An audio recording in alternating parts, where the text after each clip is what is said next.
rations for about a week, for over a week, our ration was just almost to nothing, you know. So you really start feeling your hunger. And you know, and you think of the kind of food that you'd like to eat, like, you know. It's my buddy from Kansas, his parents are German up there in Kansas, you know. So his mother made some kind of corn deal, and so all he could talk about this corn stuff they used to make. Well, I just wanted refried beans and tortillas, man. I just sit there, and your stomach, you know, just go through it. And finally, you know, sometimes, you know, one thing about the Army, sometimes these poor guys, they don't give credit to their right place. They ran out of troops.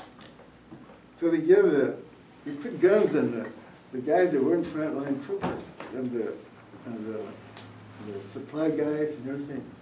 And boy, they cleaned these guys out. And finally we got food, but we got a chance to experience what it was not to eat. And boy, I tell you, and you read some of these books like Unbroken and good stories, and when you're real hungry, you just think about the food you want to eat, you know. And but you can hang on pretty good, you know. But we finally fought ourselves out of the whole. That was, but it was Thanksgiving. So every Thanksgiving, I make sure that I remember what it was not to eat, so that whatever we have, you appreciate what you have. Yeah. How did people entertain themselves? Pardon? How did people entertain themselves? Dear brother,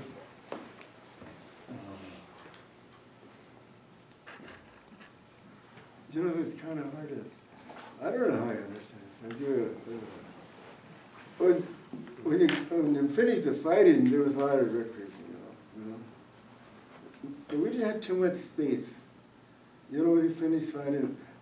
We finished like when you're fighting, you just do every day. You know, like we're in the Manila Hotel, and the Japanese were in the cellar. And the main floor was no man's land, and we were in the first floor.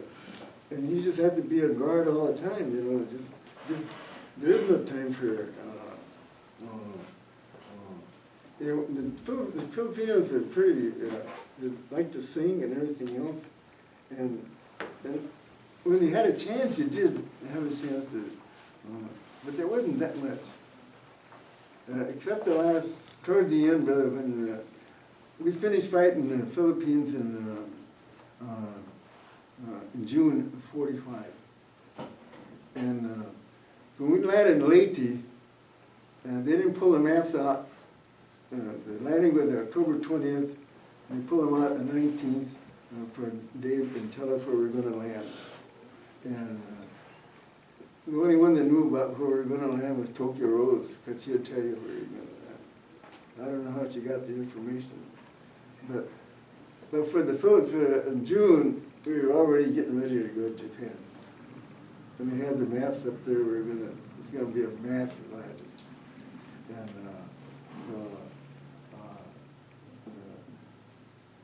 and that I remember that. So we were getting ready, and in that book I give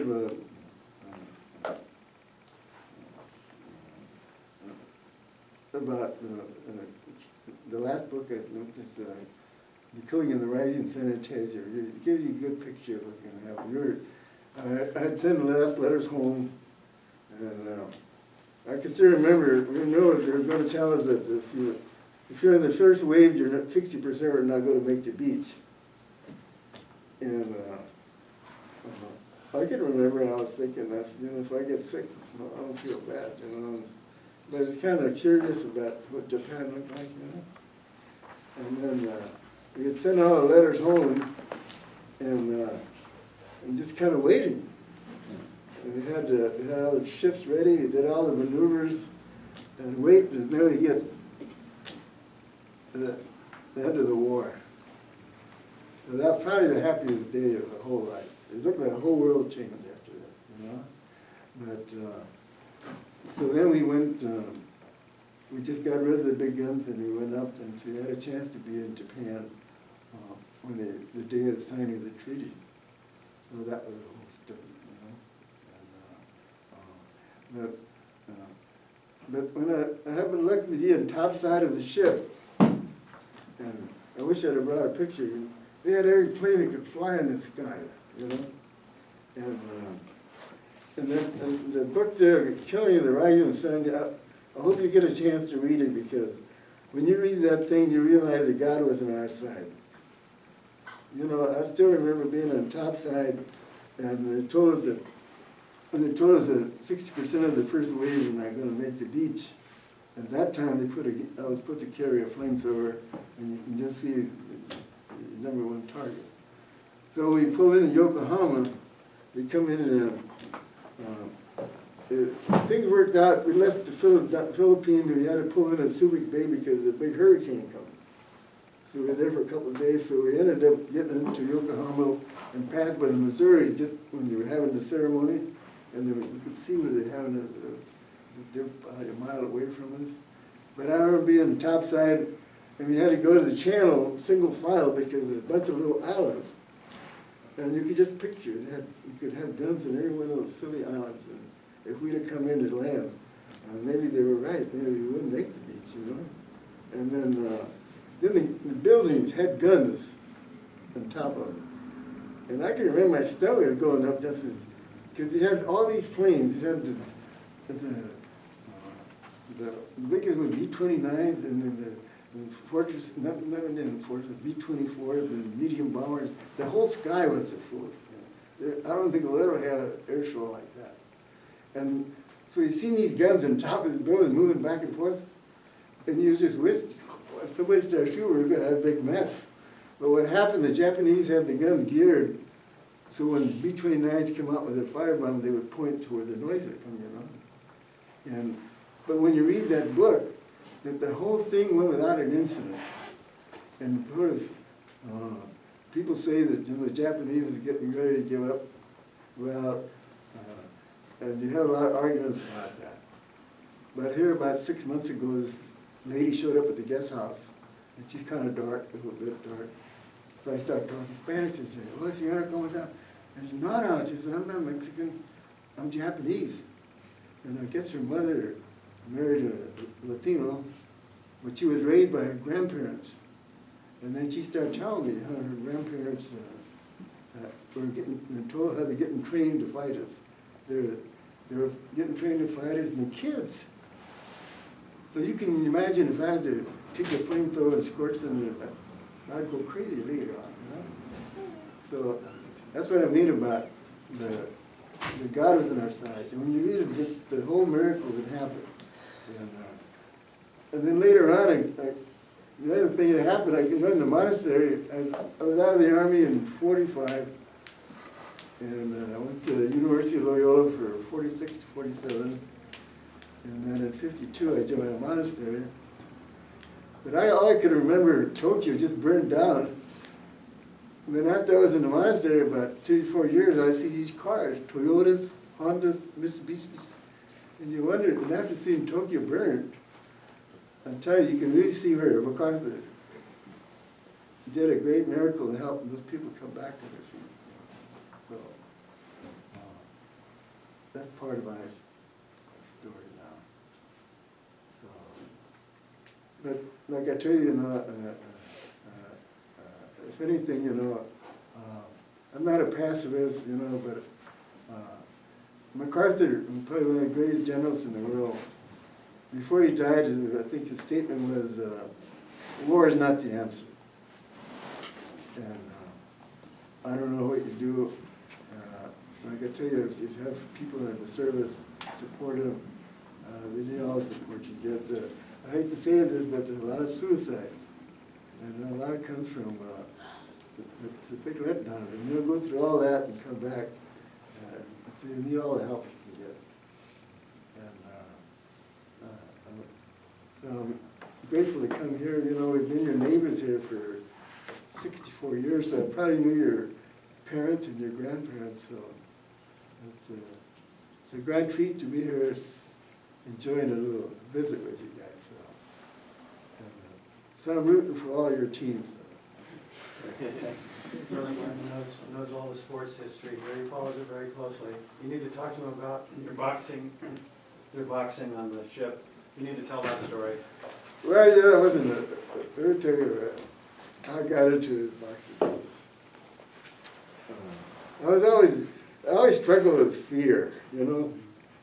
And like I had this guy, and these guys, when I joined, you know, they're kind of church-going guys, you know, so we don't all that stuff. And so they cuss up a star, and so after he finished the basic training, the last 2 weeks, just before they shipped us out of Camp Roberts, we went on the camp and doing training, and then in the middle it was a Sunday, and it was a day off, and then the last Sunday we came back to camp, and then we got out and went home before they shipped over. So that Sunday, I was with a little guy named Emo, and he's a truck driver. And he cussed up my stomach, and I scared him, you know, and he called me Squirt, you know. And so then he says, hey Squirt, go down and get those gloves over there. Boy, I had to obey, you know. So I go down and get the gloves, just put them on, you know. So I had to put them on, you know. And then I don't know what I did. I gave him a jab, and then blood come out of his nose right all over the place. So then at the end of that night, they had a boxing match between the Chowhound from our company with the next guys in another company. And we had this poor guy, he's a big husky guy. He's maybe a Chowhound from Minnesota. I think he was Finn or something. He didn't know anything about boxing, you know, poor guy. And so there was these bad shows. So the guys pulled him out and threw me in, you know. Well, I grew in a neighborhood where we didn't have a lot of sports. Everybody boxed a little bit, you know. So I ended up being a boxer. So then when I joined the cavalry, they had that break between St. Patrick's and going to the Philippines. And I was, they're pretty strict in those times, you know. When it first started, you know, you did what he told you. There's no back out, you know. And so then I was assigned to be a boxer. And so when they were weighing in, so there was a lot of guys in the regular army, you know, like the machine gun squad, the older guys. And I was a little chubby, a little bit. You know. So when you weigh in, I still remember these guys were talking about it, and they looked over where I was, and they said, is that little fat boy going to fight? And I wanted to run away from it, you know, and so I got stuck. And so then I was in charge of my boxing team, you know. And so it didn't go good. And so then I found out that after I had 4 or 5 fights, I didn't have no knockout punch. I could box with it. And so, but I was going to fight this guy, this smart guy that made the remark, you know. And so I used to like to watch the boxing. And one of my guys, I used to like to watch is Sugar Ray because he could dance and everything else. But my style wasn't that. It was kind of shuffle, like Archie Moore, just it wasn't super colorful. But I knew I was going to fight this guy, and I knew I could beat him. So I'm practicing his dance, you know, for my last fight, you know. I kind of show off a little bit, you know. So I get in the ring, and they pull a ringer on me, and they pull some other guy up. And when it happened over 75 years, I can still remember, I sit there and I look up there, and the guy supposed to fight wasn't there, you know. But you can't run out, you know, it's just stuck. So, in Tuscaloosa, I guess I was going into my dance, and the next thing I heard, pow! I saw sparks, and then I was down on the floor, you know. And the ropes were like here, and the colonel was right next to me. And we were both laughing at each other, you know. And I hear my guys that are all the come around the back, come on! And I could say, well, I better forget this dance business, so I wouldn't fight. But that's how I ended up in it. I was in like I told you, I was raised in a neighborhood where you did a lot of athletics. And I can remember playing ball since I was 7 or 8 years old. And it was nice because, but I still remember it. And the guy hit me so hard that we had a party and I never forgot it the next day, you know. So I must have had a concussion or something, but that was it in my boxing career.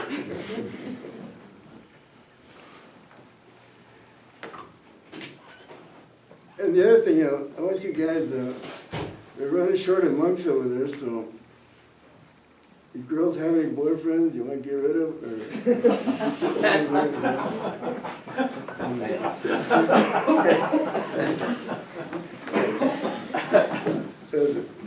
If you think I'd give it a try.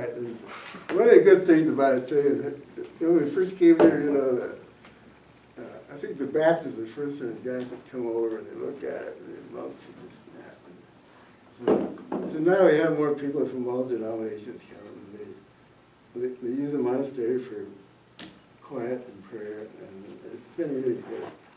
The kids from George Fox and Winfield and all that, and they're like a big old family, you know. And so I've been watching you guys in sports for the last 40 years. And so it was a real treat to be with us tonight. But you guys can pray for us. We're down to about 18 months, and 6 of us are over 90. So I'm 94, so I better hang on there for a little while, you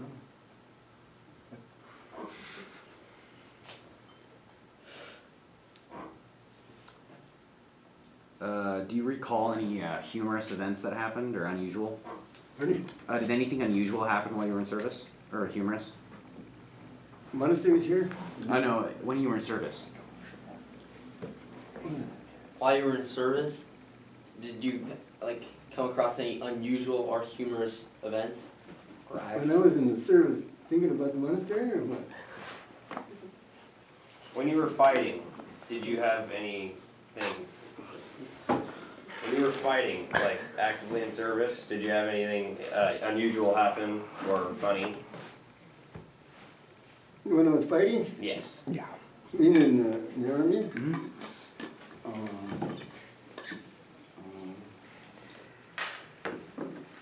Yeah, like I told you, when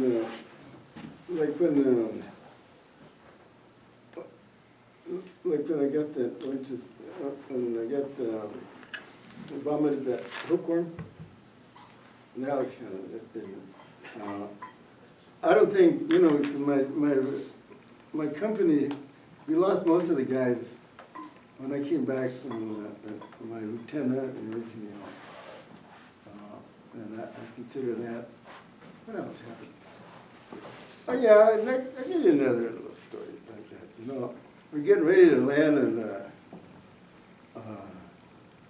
in Legacies. So we heard about the landing in Europe and a lot of guys. Matter of fact, some of my buddies got blown off the landing barges and they landed in Normandy. And old Joe, he never pulled out of it. He survived, but all his buddies got killed, and he ended up in the North Sea and everything else. And so we were going to land in Legacies, and I remember, I knew the next day we were going to land. You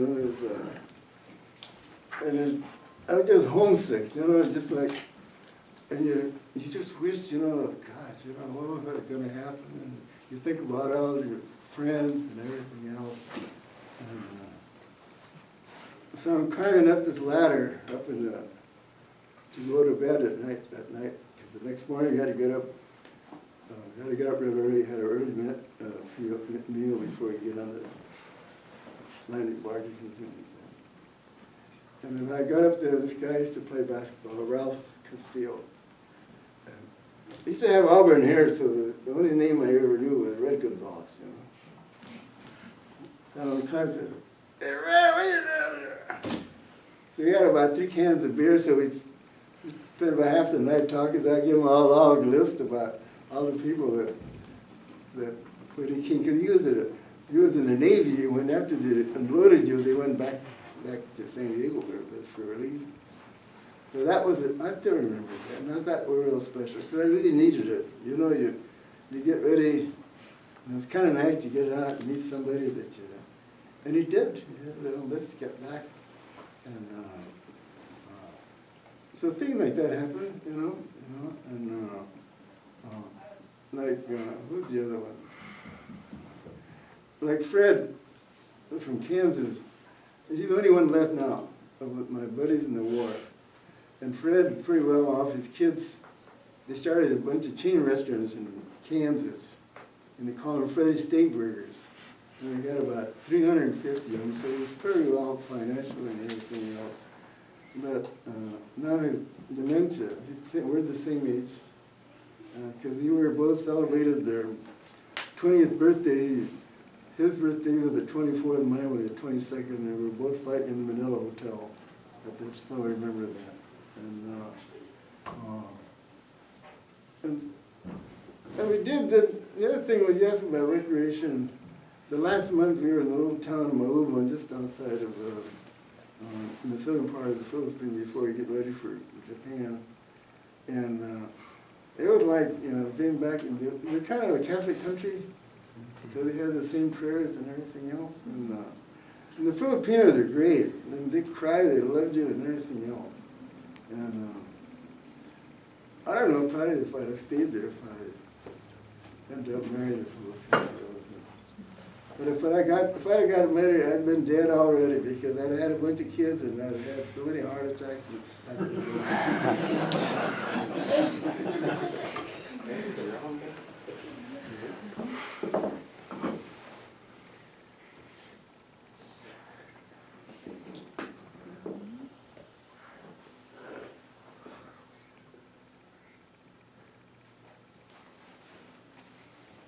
How did your experience throughout the war, how did it change you as a person? The experience? Yes. Well, I came back and then went to Loyola University. They had the jail.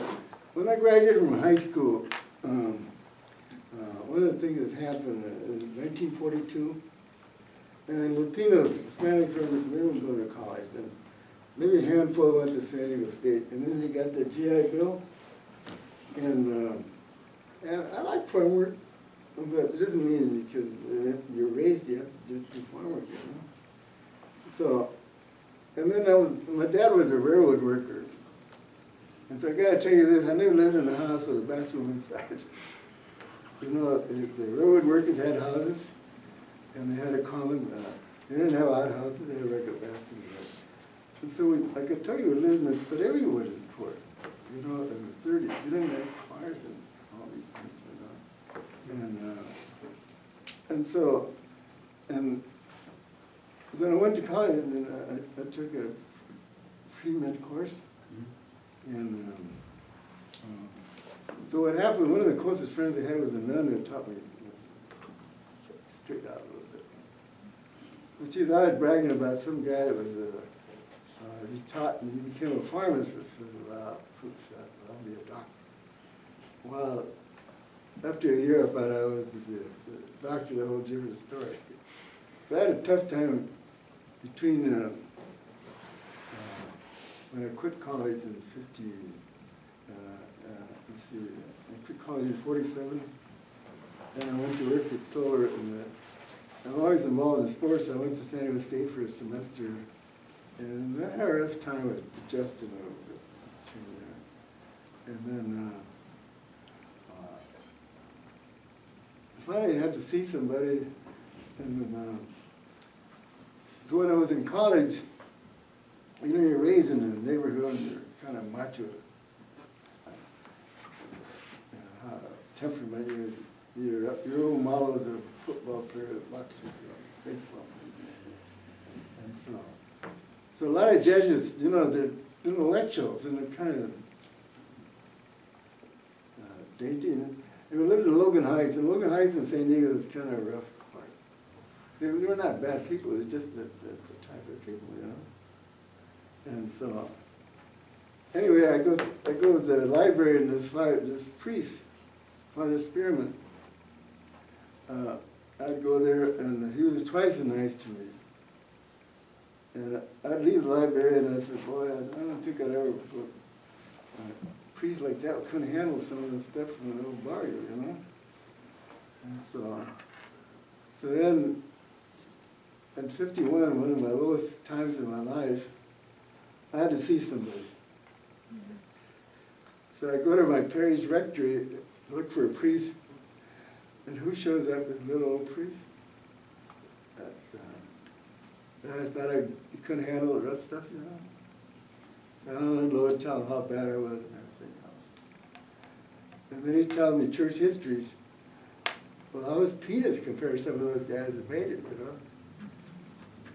So the last thing he says, you know, I think you got a religious vocation.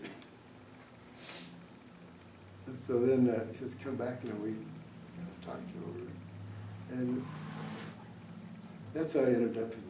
About that time, there was an article in the Reader's Digest that a lot of veterans had joined monasteries. And part of it, you know, you're there and all this pressure and everything. And you come home and you build a home like a big paradise. And I don't care where you live, it's a life of faith, and you have to work at it, you know. And then, so it's kind of let down. Then you look at a monastery, and you say, man, that's where I'm going to go to peace. And so, but you live in community, and no matter where you go, you have to work at it. But there's a lot of blessings in the monastery for guys. You know, I'm here, I've met a lot of people, and it's not for everybody, but there's a lot of changes that come. So I looked to this little old priest that I said, that really gave me the. So when I joined, I just wanted to try it out. You know, we're old tradition. At least in my time, there wasn't all that divorces and what there was kind of a lot of family life. But if you got married, well, that's the end of the story, you know. So you can join a monastery and get out of your system, and then for that you're called. I have a lot of respect for family life. So I'm glad that people come out and help each other. So I think I better stick there because I've been there 67 years. So it's a good life. Yeah. Was there anything you did special for good luck? Was there anything that you did for good luck? Like during the war? What do you mean, Like, was there anything that you kind of relied on to keep you safe, or? You know, I kept pretty. How do I put it?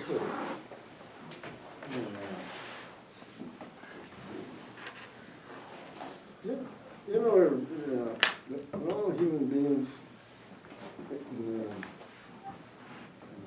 It's in friendship, you know.